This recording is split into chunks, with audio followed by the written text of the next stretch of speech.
as soon as he approached me, he was like a magnet. It was like once you paid attention to him, he kind of sucked you in. And we hit it off from that moment on.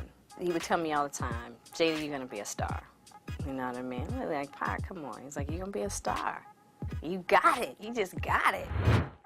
Welcome back to the channel. In today's video, we'll be looking at celebrities who love Tupac. We'll also be sharing some interesting facts about his career, so let's get this started. He stands out as a warrior. He was always, I guess, fighting for a cause of freedom, you know, I guess to get free on the outside when, you know, reality, the freedom is inside, and he was just dealing with so much. So, you know, he was just always warring for us and making us understand that he was within the struggle with us.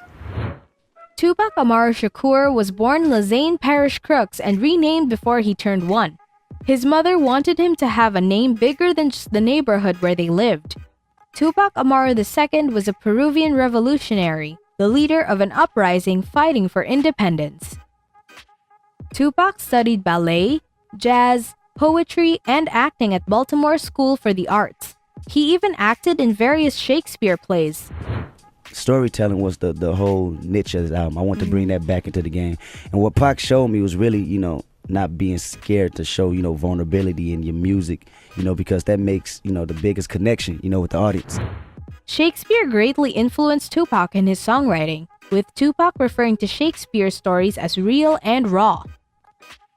Tupac started his music career as a backup dancer and hype man for the hip-hop group Digital Underground.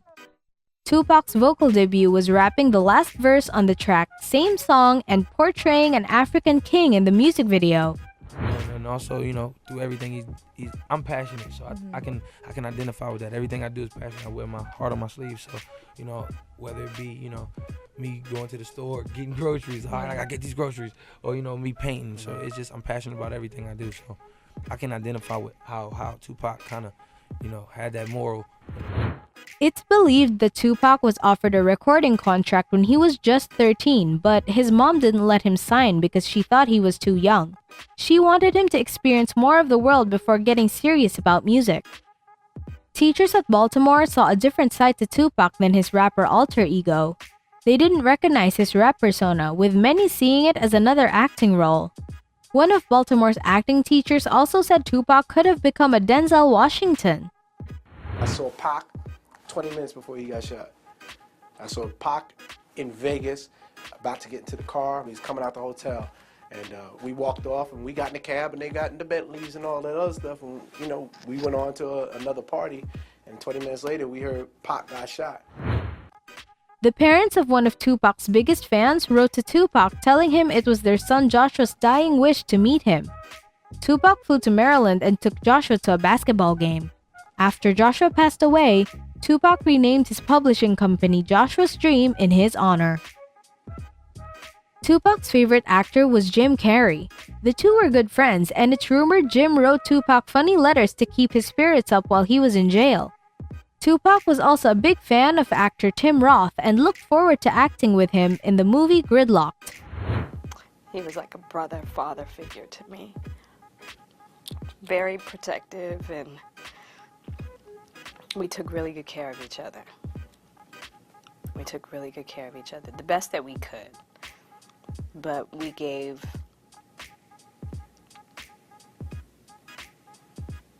each other a lot. While Tim was initially hesitant about acting alongside a rapper, he and Tupac ended up becoming close friends. Tupac saw Prince as a huge influence. As a kid, he loved putting on home concerts with his cousin Jamila where they'd perform as Prince and the Revolution and sang into spoons. Could you imagine Tupac in the movie Forrest Gump? He auditioned to play Bubba, but it didn't work out. Despite Tupac not getting the role, he and his ex-wife Keisha Morris watched the movie on their first date. First Bound, I want to talk to you about your Tupac comparison. Like, we've had Game in here, we've had Tyga in here. They say you have a lot of Tupac in you. You've even referred to yourself as like the R&B Tupac. I mean, they kind of do that. I'd be like, man, don't do that. Do you feel, or like Tupac's the only one who gets you? You know, I just kind of identify with a young, like, you know, black male who you know, deal with trials and tribulations, and you know, can express his art through his poetry. Tupac was greatly inspired by American Pie singer Don McLean. Don's song Vincent was his favorite song. Vincent was the song Tupac's girlfriend has brought into the hospital room at his request before he passed. Tupac was a fan of Star Wars and fought to get a chance to read for the role of Mace Windu in the Star Wars prequel trilogy. He unfortunately never got the opportunity to audition, and the character ended up being played by Samuel L. Jackson. It was beyond friendship for us, you know, as far as just, it's really difficult to explain because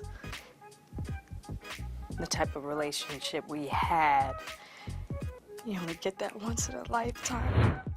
In 2012, Madame Tussauds Wax Museum in Hollywood unveiled a wax figure of Tupac valued at $300,000.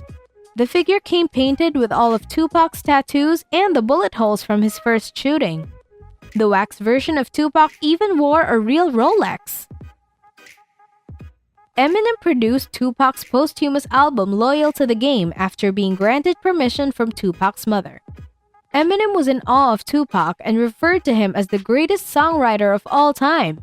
Tupac, Yeah, him being Pac, from Harlem? yeah. Yo, it does. Believe it or not, he was born in the same hospital. He was born, if I'm not mistaken, he was born in St. Luke's, you know? And I was born in St. Luke's. He lived on 116th Street in Morningside. I was born on 116th in Morningside. My brother died on 116th in Morningside. Tupac's song Ghetto Gospel was re-released in 2005 with the addition of Elton John's vocals and stayed at #1 on the UK charts for 3 weeks. What's your favorite Tupac song? Leave a comment below. Tupac was an old soul, an old spiritual soul, knowing things, having the wisdom of someone having been here for 70 years, that was shoved into this crazy 17-year-old body. Dr. Dre and Snoop Dogg performed alongside a hologram of Tupac at the 2012 Coachella Music Festival. The computer-generated image was created by the special effects company behind Titanic and The Curious Case of Benjamin Button. Tupac Amaru Shakur is a timeless artist who will forever be remembered as a visionary. 6 Tupac albums released after his death went platinum or multi-platinum, including the 2004 album Loyal to the Game. Tupac is the largest selling rap artist, you know, and I think that's because of his consistency and his work ethic. You know, there's still new albums that haven't been fully, you know, released on his music. There's new music to come, like that. It's not even over yet. You know, like when people have sightings of Elvis material he's our Elvis. And that wraps up our video. What are your thoughts on Tupac? Let us know and make sure to subscribe to the channel for more binge-worthy videos like this. I think anybody who has something to do with hip-hop and loved the music, it was a sense of mourning for a long time.